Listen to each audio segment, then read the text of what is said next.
Hi, and welcome back. I'm very excited to share with you some tips on placement strategy. My goal is to keep everything in these videos really short, really quick, so let's just dive right in. Okay, and I love whiteboards, so this is really exciting that it works. So let's start with this. Let's say, here's you, okay? This is you. You're happy. You just joined VIMA. And you've got two spots underneath you, okay? You're building two teams, okay? This is like your two team leaders. You're going to build two organizations. If you want to be one of the top earners, you're going to think of yourself as building two massive organizations, okay? My Uncle Matt, he's got literally tens of thousands of people in his organizations down below him. Now, these two top people, they may or may not end up being your two best people. It doesn't really matter, but you're going to want to try and start with your two, thinking of them in that way, okay? So now how to decide who goes where, okay?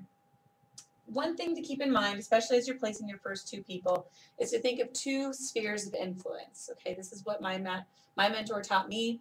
So think of two spheres of influence, because what's going to happen is these people, you know, they're both on your team, but they're not on each other's team because they're not connected, okay? So the volume and the bonuses, it accumulates upwards up this line. It doesn't accumulate across. So these two people now are not on the same team, okay? So if these two people know each other and have some friends in common, they have some mutual friends, then that's going to make it a little bit more difficult for them, because then they're going to be competing to try and get the same group of people to join their team because they each have two spots, right?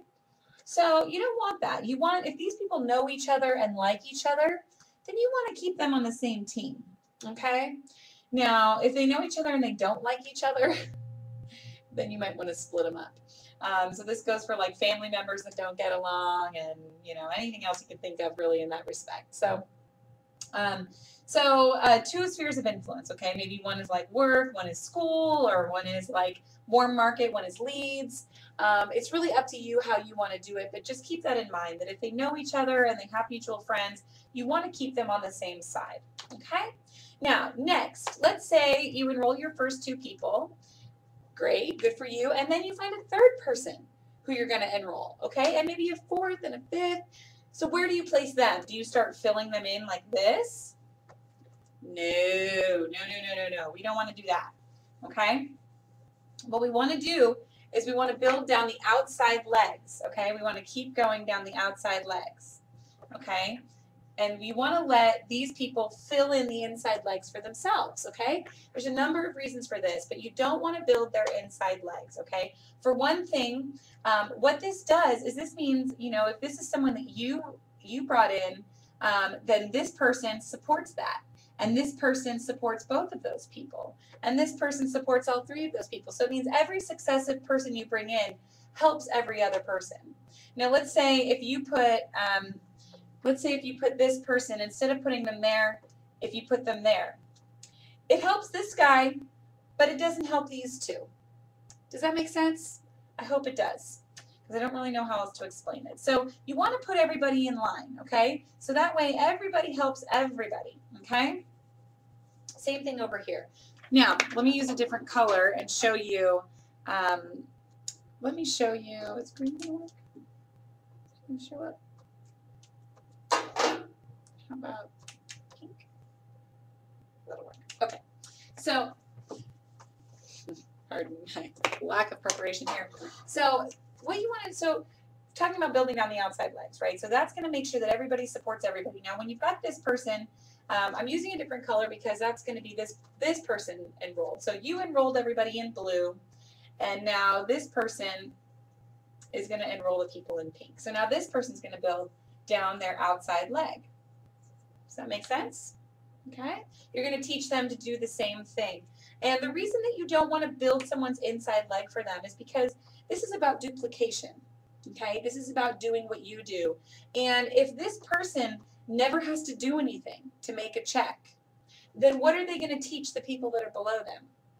To never do anything, right? So your duplication is going to stop pretty quickly if you do that, okay? So what you want to teach people is that, yes, I will help you. Yes, I will support you. I will do half of the work for you. But if you want to make money and earn a check, you're going to have to step up and build your inside leg. Okay? Now, another question.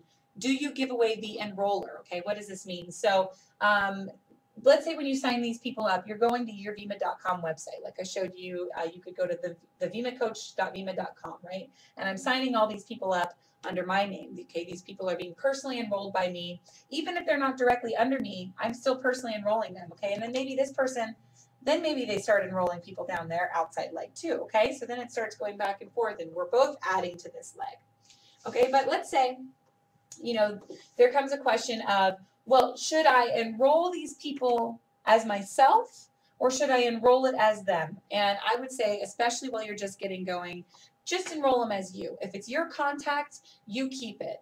Okay, if it's your person, you keep it. And, you know, later down the road, somewhere way down the road, you know, maybe if someone really shows like they're kicking butt and you're really experienced and you're really established in your business, you know, like my Uncle Matt, you know, he's enrolled, you know, one person under me or two people under me here and there. It's happened on rare occasions. You know, he enrolls tons and tons of people. He's very, very established in his business. You know, he's got no shortage of people to give away to his good builders. And that's one of the great things about getting more established in your business. And you know, that's another one of the reasons why you really want to step up and show your mentor that you're serious and show your mentor that you're building, because then if they see that you're serious and they see that you're a dedicated person and you're having some success, then maybe somewhere down the road, maybe they might toss you a person or two. But for now, if it's your contact, keep your enroller. Okay, so to summarize, okay, 2 spheres of influence. Okay, people that know each other and like each other need to stay on the same side. Okay, always build down the outside legs. Okay, don't build the inside leg for someone. Okay, there's exceptions, but that comes way, way down the road. And then keep the enroller status, okay? Enroll these people. If they're your contact, keep them as you're personally enrolled, okay? Don't give those away. If you really feel like you want to give it away, then come talk to me first and we'll talk about it and I'll help you strategize, okay? That's a strategy question. Remember, this whole thing is about placement strategy. So this is one of the things where your mentor and someone like me, we're really here to help you. You know, you can get the basics of how to click buttons and how to use a website and how to set up a Gmail account from a video. But when it comes to strategy, if you have questions, this is exactly the kind of thing that you want to really rely on your mentors for, okay? So call them, email them, ask them if you're not sure. It's better to get it right the first time, okay? Because you can't change it once it's done, okay? You really can't change it once it's done. And so you want to get it right. So if you're not sure, ask, okay? This is one of those things where, you know, I said save the good stuff for me. This is the kind of stuff that you want to get in touch with me about. And if you've got a case that you're a case by case basis type of thing that you're really not sure about, let me know and ask me, and I'm happy to help and explain it for you. Okay, so that's placement strategy. That's how you should build your downline, and that's how you need to teach your people to build their downline. That way we're all building it in the same way. Because imagine what's going to happen, right? If I'm up here, you know, way up here above, you can even see my hand, I'm so far up there. Or, you know, let's say maybe this is me and this is you and these are the people we enroll. If everybody's building down the outside leg, what that does is that's going to create a power line type of situation where if we're all adding to that same line, then we're all supporting one another's efforts and we're all working as a team. And that's going to make our job a lot easier. It's going to really help all of us all the way up the line. So definitely do that. You know, don't just randomly build on people's inside legs. Be strategic, be systematic, and be consistent. And if you do those things and you teach your downline to do the same thing, you're going to see greater success in your business. So that's all for now. Again, email me with questions, and I look forward to seeing you in the next video. Bye for now.